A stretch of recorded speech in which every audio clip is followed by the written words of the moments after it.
Terpujilah Kristus.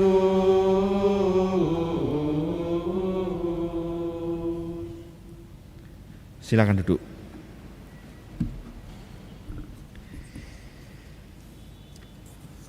Saudara-saudari yang dikasihi Tuhan, Hari Kamis Putih yang kita rayakan memiliki ciri dan corak tersendiri, bahwa memang ada misteri-misteri yang kemudian akan kita renungkan bersama yang menjadi kekhasan pada Hari Kamis Putih ini. Yang pertama adalah mengenai perjamuan malam terakhir, di mana Yesus mengundang para muridnya untuk melakukan perjamuan malam terakhir karena Paskah sudah dekat. Dan disitulah kemudian kita mengerti bagaimana mereka mempersiapkan segala sesuatunya. Ini seperti sebuah undangan bagi kita untuk ikut menikmati perjamuan itu. Maka kita bisa mengerti bahwa salah satu dasar penetapan tentang Ekaristi itu ya hari ini, yaitu Kamis Putih. Mengenangkan juga ketika Yesus melakukan perjamuan malam terakhir bersama para muridnya. Saudara-saudari, sebenarnya perjamuan Paskah sebelum ini adalah seperti apa yang kita mengerti. Kita bisa melihat dan merujuk pada apa yang tadi telah dibacakan di dalam bacaan pertama kitab Keluaran. Perjamuan Paskah itu mengenangkan juga soal pembebasan orang Israel dari Mesir, ya, keluarnya bangsa Israel keluar dari Mesir, Musa dan Harun yang mendapat perintah dari Allah sendiri. Dan di situ yang diceritakan terus-menerus kenangan itu di dalam masa Paskah orang Yahudi, bahwa Allah itu hadir melawat umatnya, menyelamatkan nenek moyang kita keluar dari Mesir, dari cengkeraman itu. Dan kurban persembahan yang dilakukan adalah bahwa dulu orang kalau berdosa atau memohon pertolongan Tuhan itu harus mempersembahkan kurban sembelihan dan kurban bakaran. Mulai yang paling besar mungkin kambing domba atau lembu, sampai yang terkecil burung. Dan disitulah harus terjadi penumpahan darah yang kemudian di situ Allah telah menghapuskan dosa-dosa kita. Maka saudara-saudari kita yang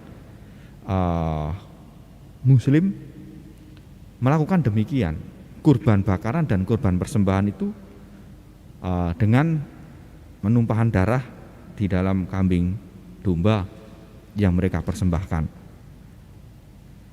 Itu sebagai kurban tebusan. Dan kita juga dulu begitu. Tetapi ketika Yesus hadir, dia kemudian memberi makna lebih. Yang dipersembahkan bukan hanya soal kurban kambing domba, tetapi Yesus sendiri, dialah seorang imam, dialah kurban dan dialah persembahannya. Yesus wafat di salib, itu adalah kurban penebusan dosa yang baru. Kita yang berdosa tapi mengorbankan orang lain. Nah, Yesus mau mengajak kita mengenangkan perjamuan Kudus Ekaristi itu adalah perjamuan Yesus yang mempersembahkan dirinya, memberikan dirinya secara total kepada para murid dan kepada semua manusia, bahwa bukan kambing atau domba lagi yang kita sembelih, tetapi yang dipersembahkan adalah Yesus sendiri yang mengorbankan dirinya untuk penebusan dosa kita. Maka saudara-saudari, itulah yang disebut sebagai kasih yang total, yang mana bagian kedua bacaan Injil ini, yaitu soal Yesus mengambil kain dan mau membasuh kakinya para murid. Duh, kenapa engkau mau membasuh kakiku? Itu pertanyaan Petrus. Dan Yesus menjawab, ya engkau belum bisa mengerti saat ini mengenai arti pemberian diri secara total. Dan para murid juga belum paham tentang bagaimana yang sebenarnya sedang dikerjakan Yesus. Oleh karena itu Yesus memberi teladan secara nyata untuk membasuh kaki, dan disitulah dasar perintah hukum kasih ilahi. Maka saudara-saudari, di dalam perjamuan ini bukan hanya soal perjamuan perpisahan yang mana selalu memiliki ending yang menyedihkan ya. Tetapi ini tadi di awal dikatakan bahwa perjamuan malam terakhir ini bukan soal itu, tetapi penuh keakraban, saling mengasihi satu sama lain yang ditunjukkan Yesus. Misteri yang kita rayakan hari ini pertama adalah hari Kamis Putih menjadi hari penetapan Ekaristi Kudus yang kita kenangkan sejak awal Yesus mengadakannya hingga hari ini. Itu dasar pertama.